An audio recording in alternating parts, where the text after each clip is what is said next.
Entonces nosotros discutimos que no se justifica el requisito de la pena probable mayor a 5 años, que exige una privación de la libertad, reitero, no de una sentencia condenatoria, sino de un auto de prisión preventiva. La Fiscalía imputa 3 delitos: homicidio culposo agravado, abandono de persona en peligro, fuga del lugar de accidente de tránsito.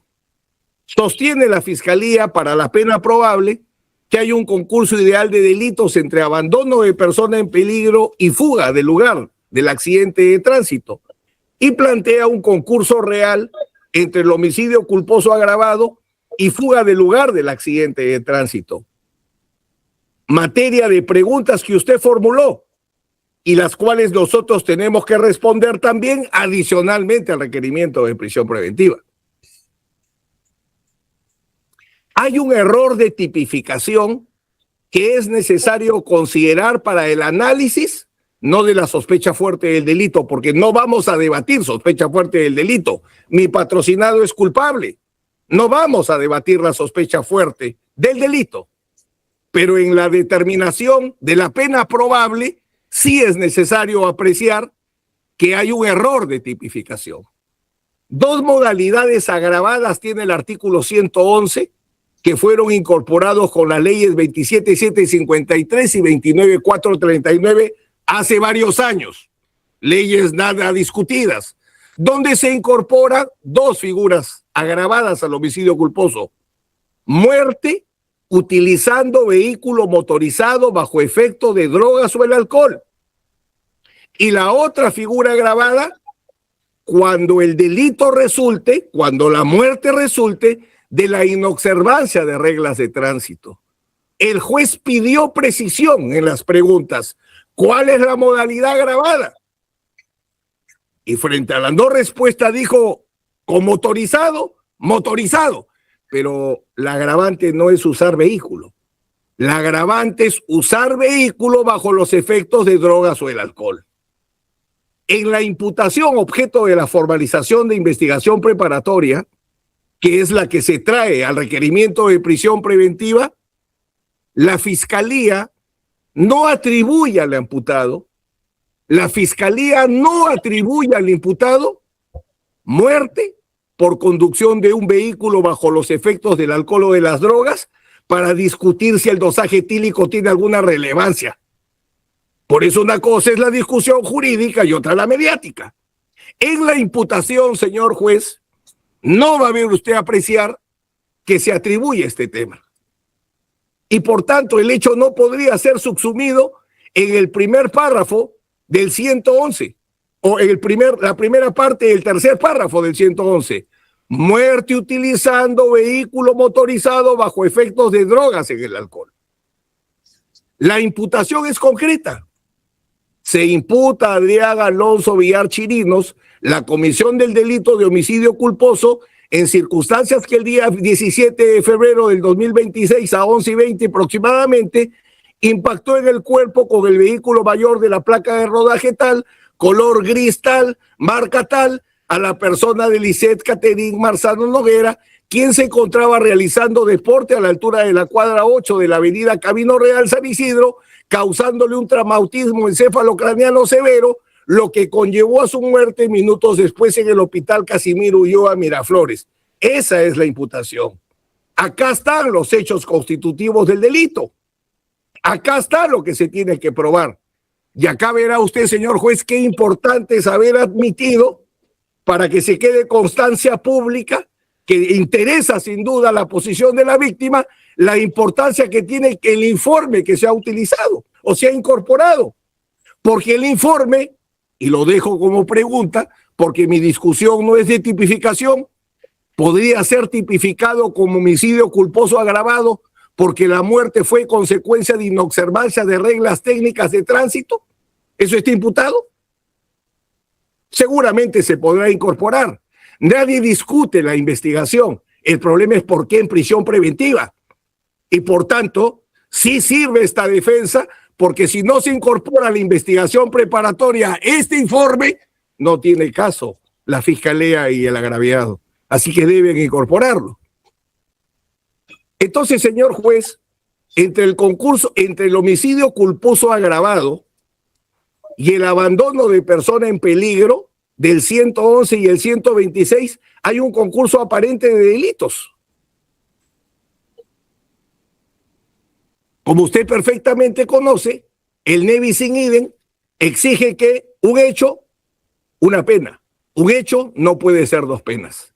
Entonces tenemos un solo hecho, al cual aparentemente se le aplicaría más de dos tipos penales: homicidio y abandono de persona en peligro. La Corte Suprema, Sala Penal Permanente de la Corte Suprema, Casación 2079-2021, Lambayeque, explica el concurso aparente de leyes y las reglas para su solución, lo cual reitera en la Casación 1204-2019 Arequipa, del 7 de febrero del 2022. Y nuevamente en la Casación 305-2021 Lambayeque, del 27 de junio del 2022. Entonces aquí, señor juez, hay identidad de hecho. ¿Por qué? Porque el hecho es el siguiente: autor atropella con vehículo a la víctima, la deja en la calzada, le produce un traumatismo encéfalo-craneano severo que le ocasiona la muerte. Esa es la imputación. Ese es el hecho. Ese hecho se está tipificando homicidio culposo y abandono de persona en peligro. Los dos el mismo bien jurídico, porque los dos están en el título primero del libro segundo de la parte especial. Título 1, delitos contra la vida y la salud. Los dos, los homicidios y las exposiciones y abandono de persona en peligro, tienen el mismo bien jurídico. Lo que pasa es que los homicidios son delitos de daño y la exposición y los abandonos son tipos de peligro. Entonces, cuando hay un solo hecho y concurren para tipificar un tipo de daños y un tipo de peligro, regla de subsidiariedad. Los tipos de peligro solo aplican cuando no aplica un tipo de daños. Si solo se expone al peligro, si solo se abandona y se genera peligro a la víctima, abandono.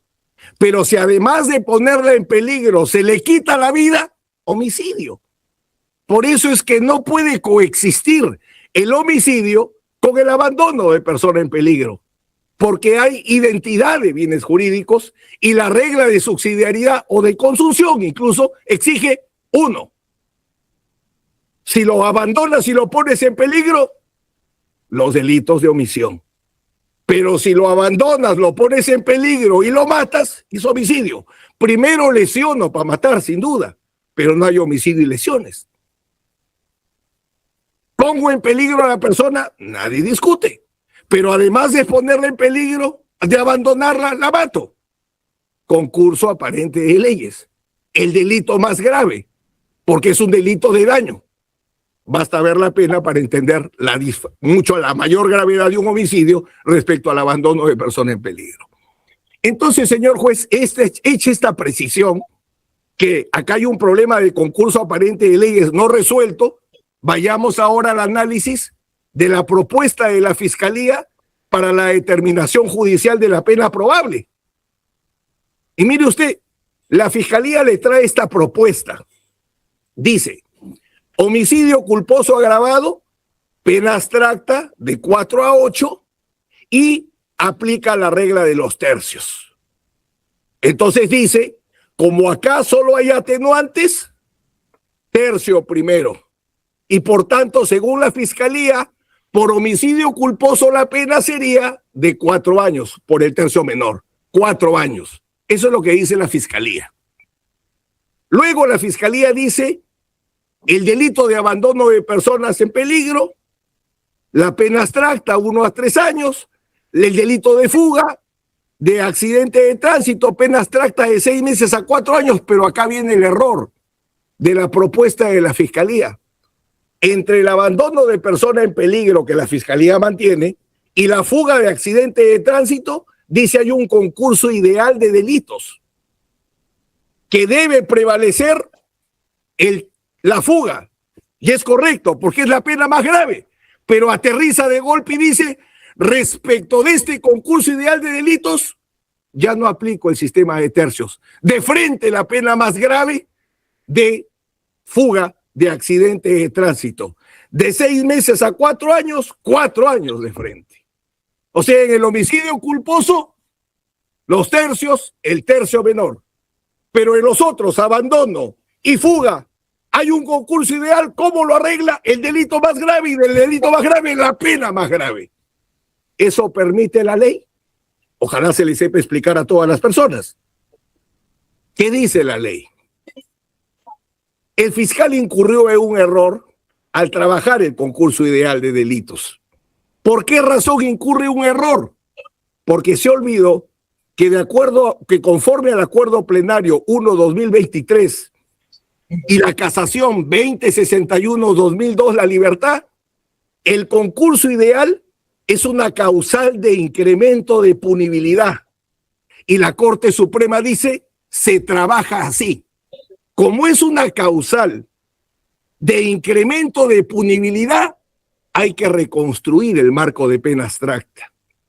Reconstruimos el mínimo, lo aumentamos y reconstruimos el máximo. Hacemos un nuevo marco de pena abstracta y a ese nuevo marco de pena abstracta, que es el concurso ideal, le aplicamos los tercios. ¿Qué significaría eso? ¿Qué significaría respetar la ley? ¿Qué significaría respetar la doctrina judicial de la Corte Suprema? Lo siguiente. En el caso del homicidio culposo, todo bien. El marco de pena abstracta, se escoge el tercio inferior. Ahora vamos al de fuga de accidente de tránsito, que en el concurso ideal del fiscal queda fuga de accidente de tránsito por encima de abandono. ¿Cuál sería entonces el marco? La pena mínima sería de 7 meses, la pena sería de 7 meses y 15 días a 5 años. Aplicando concurso ideal y haciendo la mutación, un nuevo marco de pena, 7 meses y 15 días a 5 años. Y permítame, por favor, para ser claro, regresa antes de fuga de accidente de tránsito solito sin concurso ideal, es 6 meses a 4 años. Pero ahora, como viene concurso ideal, el marco se convierte y cambia. Ahora el nuevo marco es 7 meses y 15 días de mínimo y máximo 5 años. Y la Corte Suprema dice, ya tienes un nuevo marco, más grave. Perfecto, aplica los tercios. Y acá hay 2 circunstancias atenuantes: carencia de antecedentes penales y presentación voluntaria ante la autoridad. Porque esa persona, a él no lo llevan detenido. ¿Qué implicaría? El tercio menor. Y el tercio menor sería 7 meses, 2 años y 15 días. Resolviendo el concurso ideal. Entonces, ¿cuál es la propuesta fiscal corregida de pena probable? El fiscal postula concurso real entre homicidio culposo agravado y fuga de accidente de tránsito. La pena concreta que postula para el homicidio culposo agravado, 4 años. Y aplicando la pena concreta del delito de fuga de accidente de tránsito, el mínimo, porque hay circunstancias atenuantes solamente, reformulado por el concurso ideal, es 7 meses y 15 días. Entonces tenemos la siguiente sumatoria. Según la tesis fiscal, por homicidio culposo agravado, 4 años. Más por el delito de fuga de accidente de tránsito, 7 meses y 15 días. La pena probable en la tesis fiscal es 4 años, 7 meses y 15 días. Esa es la tesis fiscal. Aplicando la ley, aplicando el acuerdo plenario donde se reúnen, permítanme se reúne todas las salas de la Corte Suprema. Y deciden una doctrina hace varios años, por cierto, no es un tema último es de varios años atrás. Consecuentemente, señor juez, no hay el requisito, el presupuesto de pena probable en la tesis de la Fiscalía. Pero no solo en la tesis de la Fiscalía. Nosotros hemos dicho que hay que hacer una corrección a la tipificación para plantear la pena probable correspondiente. Entonces, en la tesis de la defensa,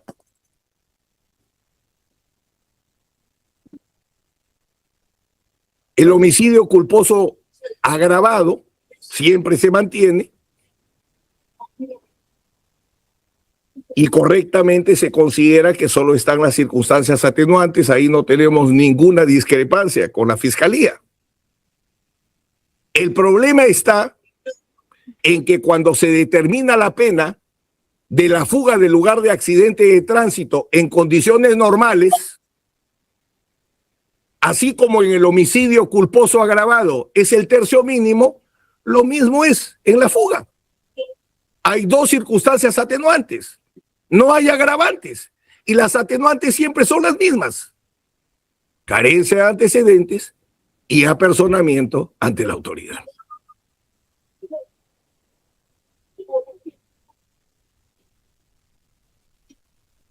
En nuestra corrección, señor juez, variaría algunos meses. Sería 4 años, 6 meses de pena concreta probable. En la tesis de la defensa son algunos meses que en la tesis de la Fiscalía. Y a lo cual, por respeto, solamente menciono que hay otros factores de determinación de la pena que tendrían que considerarse. Confesión sincera, artículos 136 y 137.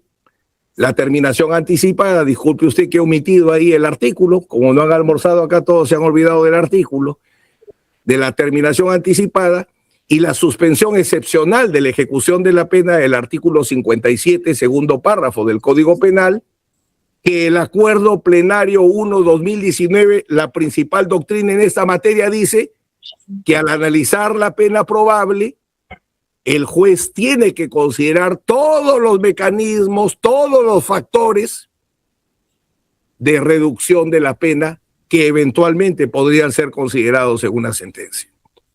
Entonces, en conclusión, pena probable, sea la tesis del fiscal o la tesis de la defensa, no satisface la exigencia de 5 años o más de pena privativa de la libertad por los delitos cometidos, no por nada más. Pasemos al peligro procesal. En el peligro procesal de máxima intensidad, porque el peligro procesal se ve desde el impedimento de salida, tiene que ser acá el peligro procesal de máxima intensidad. Estamos hablando de privar de la libertad a una persona cuya presunción de inocencia se mantiene, así resaltemos, es confeso y es culpable, porque eso acabará y se definirá recién en la sentencia condenatoria. No deberíamos estar discutiendo en un proceso cautelar, deberíamos estar en el principal discutiendo terminación anticipada, etcétera. Pero bueno, así se han determinado las cosas. Señor juez, respecto a la prisión preventiva para analizar el peligro procesal, yo le pido a usted que usted estime cuál es la razón de ser, la función de la prisión preventiva. Y la función preventiva de todas las posibles para este caso sería garantizar la presencia del imputado en la investigación. Para eso sería la prisión preventiva. Para garantizar que el imputado esté en la investigación, esté en el proceso. Y por eso lo que usted tiene que verificar es peligro procesal. Acá usted no tiene que verificar si mi patrocinado atropelló, porque ese es el homicidio. Acá usted no tiene que atropellar porque mi patrocinado no se quedó. Para eso es el abandono de persona en peligro o la fuga de accidente de tránsito. Acá lo que usted tiene que determinar es peligro procesal. Peligro procesal de fuga y peligro de obstaculización. Y acá se pretende una desnaturalización completa del proceso. Por eso, señor juez, usted que participa ahora y tiene mucha experiencia, ya ha participado en casos muy complejos, como el juicio de Chavín de Huántar, para que sepan quién es usted. Señor juez, había un impedimento de salida del país y con los mismos elementos, luego una detención preliminar y con los mismos elementos ahora prisión preventiva. O sea, la enfermedad se podía atender con vitaminas y pasa ahora a una cirugía. Algo tiene que suceder. Peligro de fuga. La fiscalía niega arraigo familiar, niega arraigo laboral y niega comportamiento procesal. Vamos ahí. La fiscalía, y debo reconocer que es la primera vez en mi carrera que veo este planteamiento, la fiscalía sostiene que hay ausencia de arraigo familiar porque dice que el imputado es soltero, no tiene hijos, no es jefe de familia y no tiene obligación alimentaria. Entonces todos los hijos no seríamos familia, seguramente cuando estudiamos, porque entiende el fiscal o la fiscalía, para no personalizar, la fiscalía entiende que no hay arraigo familiar si se dan estos elementos que señala. Ser soltero, no tener hijos, no ser jefe de familia. En el fondo, lo que la fiscalía sostiene es que quien tiene obligaciones alimentarias tiene arraigo familiar, quien no las tiene, no tiene arraigo familiar. Pero eso no dice la ley, ni dice la jurisprudencia. Lo que la ley dice es arraigo familiar. Y jurídicamente, ¿qué significa arraigo familiar? Tener familia. ¿Y qué significa tener familia? Integrar un grupo de personas relacionadas por el matrimonio, el concubinato, el parentesco, que tienen vínculos biológicos, legales, convivenciales, afectivos y económicos. El padre necesita mantener a sus hijos, pero los hijos universitarios debemos demostrarle a nuestros padres con nuestra vida que se justifica su sacrificio para estudiar. Hay varias relaciones de afectos que claramente establecen los arraigos. Y está totalmente acreditado el arraigo familiar de mi defendido. Siguiente. Por dos razones. Jurídica. El recurso de casación 50-2025 Tacna señala que para que haya arraigo familiar se tiene que demostrar que el investigado tiene relaciones afectivas, que hay padres y hermanos, porque los lazos afectivos, no económicos, acreditan el arraigo familiar.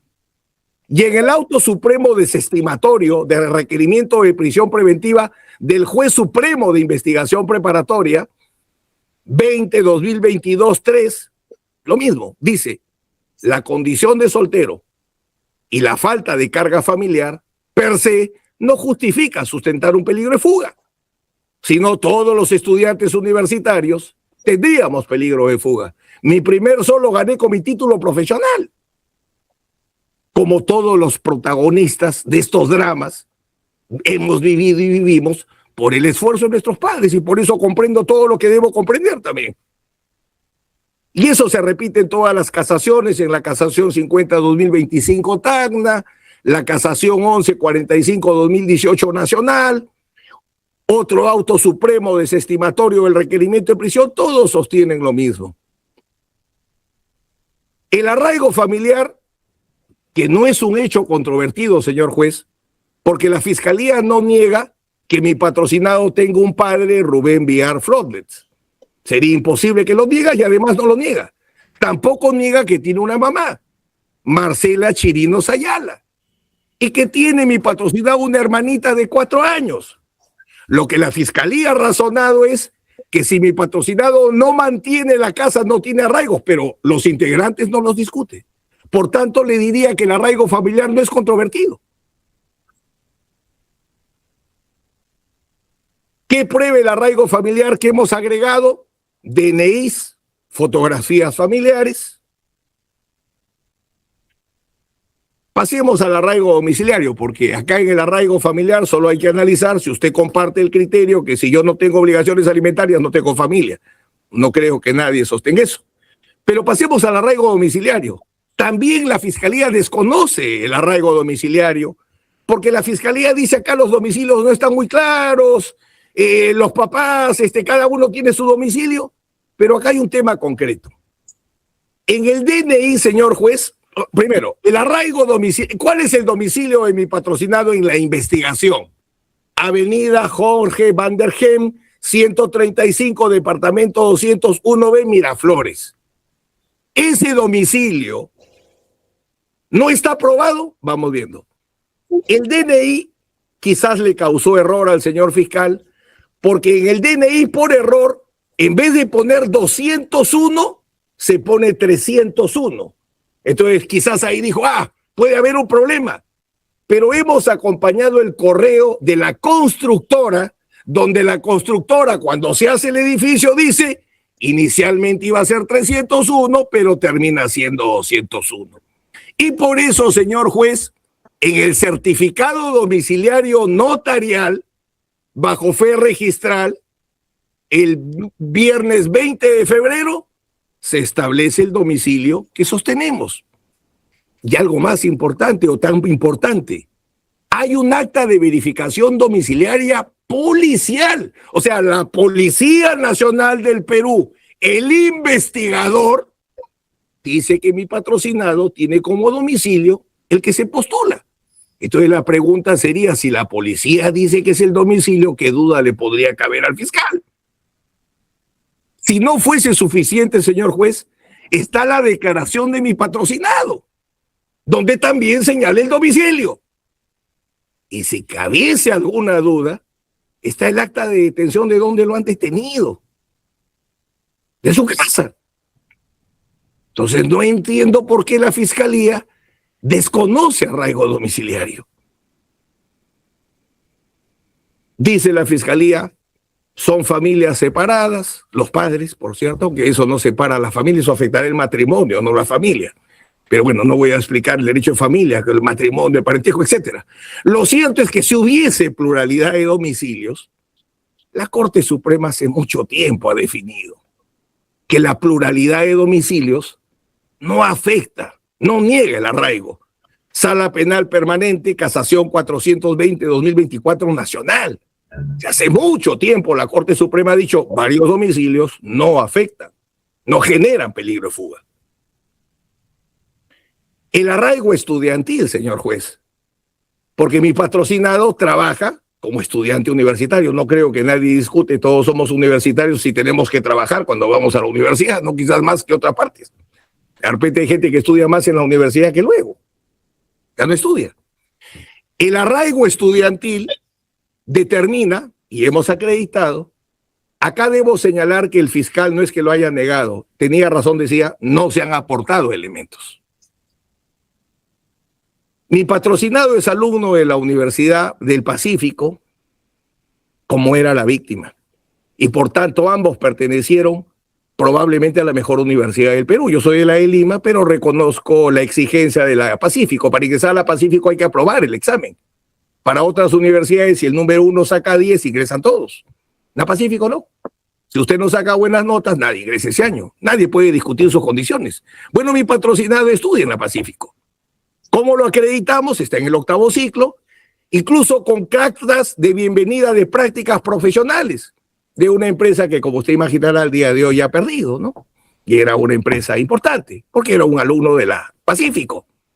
La carta de bienvenida empresarial, todo diciembre del 2025, enero del 2026, la carta de acreditación de la Universidad Pacífico, porque también hacía prácticas profesionales, el carnet universitario, que es el documento que acredita si somos universitarios, y su matrícula para el curso de verano de 2026. Ya.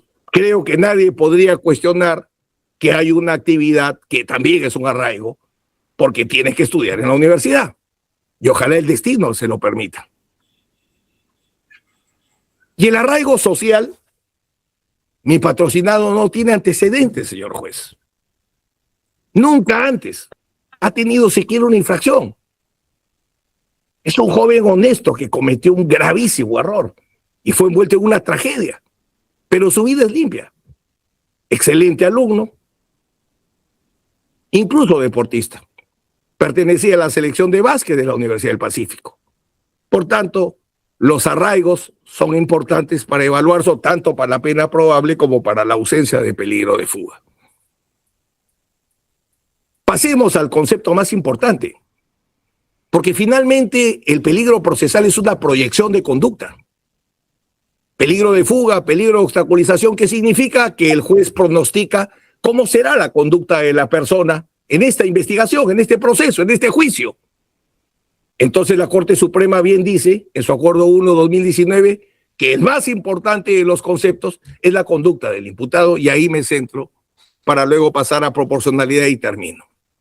Señor juez, acá hay un punto central, porque acá lo que se ha dicho es, no interesa, y lo dijo el fiscal, no interesa ver cuál fue el comportamiento en investigación.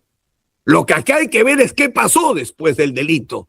Y se han prendido que el plazo de flagrancia y que el plazo de flagrancia. Pero acá hay que decirle a la sociedad y usted le tiene que decir qué es el derecho sobre el cual se construye. Y usted tendrá que responder a la pregunta. La pregunta que todos los que defendemos la legalidad, porque la justicia se alcanza aplicando la ley, es la siguiente. La comisión del delito y la flagrancia delictiva generan la obligación legal a la persona de entregarse a la autoridad para ser detenido. ¿Existe la obligación legal de entregarse? Derecho a la libertad individual o personal, artículo 2, numeral 24, literal A. Nadie está obligado a hacer lo que la ley no manda ni impedido de hacer lo que ella no prohíbe. El Código Procesal Penal no establece la obligación del investigado o el procesado de entregarse, que lo pueden detener a uno sin duda. El Estado tiene todas las potestades para detener, pero que la persona está obligada a entregarse, ¿en qué ley está? Y rápidamente, 368 del Código Penal, la persona puede resistir la detención. 413 del Código Penal, la persona puede fugarse si es que no usa violencia. Así que no existe ese deber. Y eso nos lleva velozmente a lo siguiente. ¿Qué hizo mi patrocinado antes del inicio del proceso? Y agradezco que lo ha reconocido el señor fiscal. Buscó asesoría legal. La fiscalía se reúne, claro, mediáticamente puede tener muchas interpretaciones, pero lo cierto es que buscó asesoría legal para coordinar una defensa. Lo decía el señor fiscal en la audiencia anterior. En vez de entregarse, se dedicó a coordinar una defensa. Pero la pregunta es, ¿preparar una defensa antes de apersonarse una investigación no es el ejercicio regular de un derecho? Y si es el ejercicio regular de un derecho, ¿cómo construyo peligro procesal? Señor juez, hemos entregado, para establecer qué se hizo antes de, mi patrocinado realizó exámenes de alcohol etílico y sustancias de abuso, un dosaje etílico el 18 de febrero del 2026, laboratorio ROE, otro dosaje etílico el 18 de febrero en la noche, también en el laboratorio ROE, y un examen toxicológico también en el laboratorio ROE el 18 de febrero del 2026. ¿Qué otra cosa realizó mi patrocinado? Fue internado en la clínica San Felipe. Hay una historia clínica, hay un diagnóstico, hay un tratamiento y hemos acompañado la epicrisis, el documento médico que acredita el porqué de la atención. La conducta procesal del investigado, ¿cuál ha sido, señor juez? Se apersonó a una investigación que era contra quienes resulten responsables. Y a partir de él se dijo contra tal persona, porque se ha personado y yo me identifico, yo soy el responsable. Dejó de ser contra quienes resulten responsables y pasó a ser contra Adrián Villar Chirinos. Se comunicó con el fiscal a cargo el 20 de febrero del 2026. También acompañamos la comunicación y dice el fiscal que va a proveer por escrito cuando mi patrocinado va a declarar. Y hay dos comunicaciones el mismo día, igual con la policía. Se hace entrega del vehículo, señor juez, y de los pasaportes. Usted le preguntó a la fiscalía, ¿y por qué? ¿Cuál sería el peligro? Y la fiscalía le dice, es que quizás podrían alterar el vehículo. Bueno, el vehículo ha sido entregado y luego en el peligro de obstaculización señalaré qué significa. Y así por el estilo, señor juez, para ganar tiempo, porque sé que está como buen árbitro marcando el tiempo. Lo cierto es que mi patrocinado ha realizado una serie de actos de investigación que están establecidos, se apersonó, permitió la identificación, ha entregado el vehículo, que es un elemento central en homicidios por accidente de tránsito, para que se pericie, conducta de investigación adecuada, que dice la Corte Suprema, el comportamiento durante el procedimiento en la medida que indique su voluntad de someterse a la persecución penal. Tal vez el criterio rector en la materia, le faltó quitar el criterio rector en la materia. Así lo repite la sala penal pertinente y señala acá la casación vinculante, la famosa casación Moquegua, la 620 de 2013. Destaca el comportamiento procesal para descartar cualquier tipo de peligro de fuga. Y vuelvo a insistir, en una investigación preliminar contra quienes resulten responsables, él da nombre y apellido al identificado y reconoce su delito, como el fiscal también lo dice, y lo veré más adelante brevísimamente. Luego, la fiscalía dice hay viajes al extranjero. Bueno, para no perder el tiempo, Tribunal Constitucional, sentencia 627 de 2024 y la Corte Suprema uniforme, solo un par de ejemplos, la casación 1145 de 2018, y que cita a su vez una famosa sentencia del Tribunal Europeo Español, perdón, del Tribunal Europeo de Derechos Humanos, el caso de Stoller-Müller, donde dice que la posibilidad de viaje no significa en modo alguno peligro de fuga, porque el problema no es viajar, el problema es que regresa la persona. Eso se corrigió. Peligro de obstaculización, señor juez, para ir terminando. El peligro de obstaculización se tiene que acreditar sospecha fuerte respecto de un peligro concreto. ¿Por qué? Porque el 270 dice destruir, modificar, ocultar, suprimir fuentes de prueba. Y eso se tiene que probar. Se tiene que probar una conducta comisiva fraudulenta. Cuando la fiscalía dice, por ejemplo, vamos, otro. Señor juez, la fiscalía dice lo siguiente, ¿no? La fiscalía dice, y lo dice expresamente por escrito, que no interesa la conducta en la investigación, sino la conducta posterior al delito. Y la conducta posterior al delito, señor juez, jurídicamente, ¿qué significa? Si yo mato a una persona y me fugo, delito de fuga de tránsito. Si yo lesiono a una persona y no la ayudo, delito de abandono de persona en peligro. O sea, la conducta posterior puede ser un nuevo delito, puede ser prueba indiciaria, puede ser la violación de garantías para imputar omisión impropia. Pero para que la conducta posterior al delito sea peligro procesal, ¿qué fuente de prueba se destruyó? ¿Qué fuente de prueba se alteró? A la pregunta de usted, dijo el señor fiscal, quizás pues podrían modificar el carro, pero algún perito ha denunciado eso en la investigación. Señores, no podemos periciar porque el carro debió ser entregado a las 2 horas y no a los 3 días. ¿Hay algún informe que diga eso? Señor juez, está el carro entregado y nuestro pedido que se designe peritos para que tasen, para que examinen los vehículos, o el vehículo, perdón. Y respecto, señor juez, a los exámenes clínicos, más allá de recordarle que no se imputa homicidio agravado por conducción en estado de ebriedad, eso no está imputado.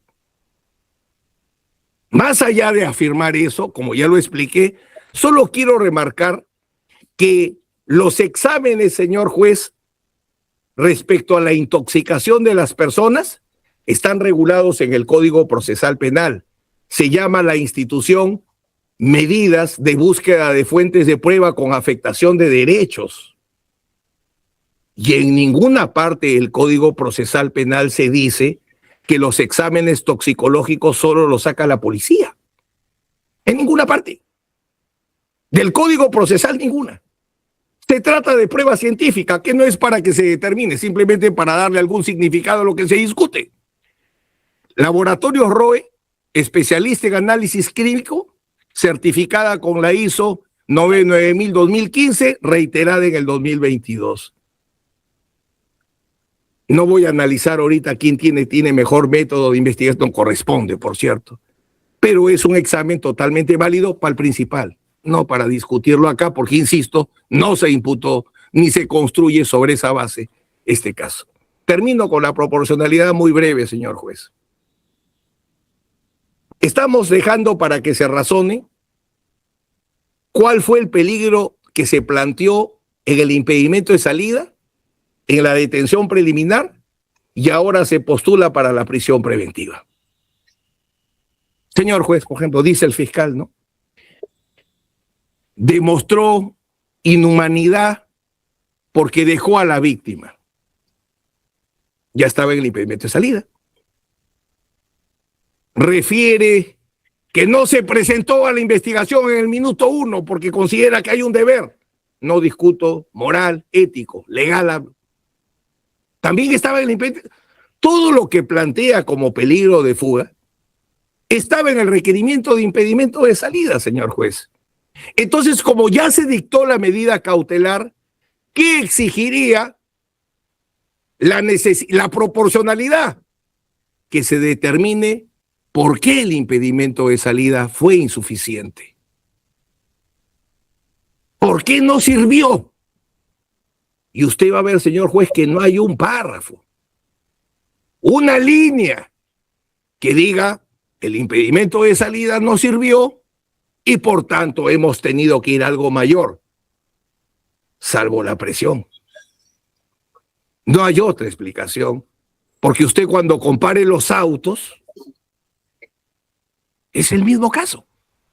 No ha variado. Lo único que ha variado es que mi patrocinado está participando más en la investigación. El único factor que varía es que el investigado aporta más elementos.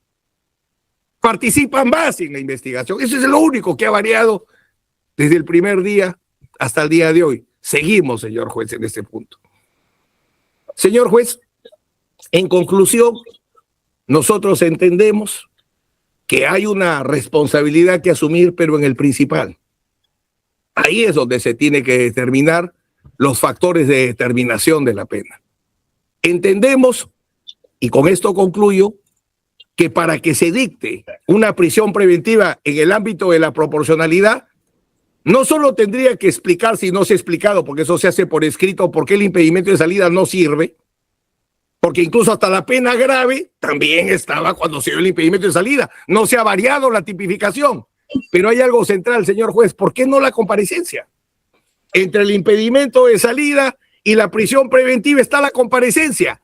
¿En qué párrafo del requerimiento de prisión preventiva se ha hecho el análisis que exige el Tribunal Constitucional y que por velocidad he pasado la sentencia?